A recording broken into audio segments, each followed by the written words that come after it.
এটাকে সবাই নিচে কমেন্ট করো। তো আজকে দুইটা কাজ আছে, একটা 29 ফুট গেট বানাইতে হবে আর একটা অন্নবসন বাড়িতে কাজ আছে। তো সকাল সকাল আমিও রেডি হয়ে গেলাম, সকাল বাজে 6টায়, যে টোটো যাচ্ছে। তো গ্রামের ভিউ দেখতে দেখতে রাস্তা দিয়ে চলতে চলতে পাখির আওয়াজ শুনতে শুনতে পৌঁছাইলাম কাজের সাইডে। তো এখানে 29 ফুটের গেট যেহেতু, তো আমাদের দুইটা পার্টে ভাগ করতে হবে। তো এটাই করা হচ্ছে। পার্থ এখানে ফুলের কাজ করতেছে, তো দুইটা সাইড করে তারপরে তুলতে হবে। এই হলো গেটের ফাইনাল লুকটা। এটা হচ্ছে রেখা মার্বেল অ্যান্ড টাইলস।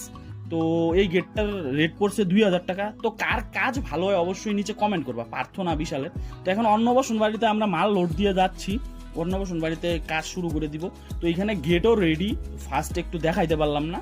তো গেট রেডি, স্টেজও মোটামুটি রেডি। এটা হচ্ছে পার্থ, এই যে স্টেজও মোটামুটি রেডি। তো এখানে স্টেজের কিছু ফিনিশিং কাজ চলছে। তো চলো গেটের ফাইনাল লুকটা দেখাচ্ছি। এই হচ্ছে গেটের ফাইনাল লুকটা। কেমন হয়েছে, স্টেজটা কেমন হয়েছে না গেটটা কেমন হয়েছে, দুইটার মধ্যে কমেন্ট করবা সব থেকে বেশি তোমাদের কোনটা বেশি ভালো লাগছে।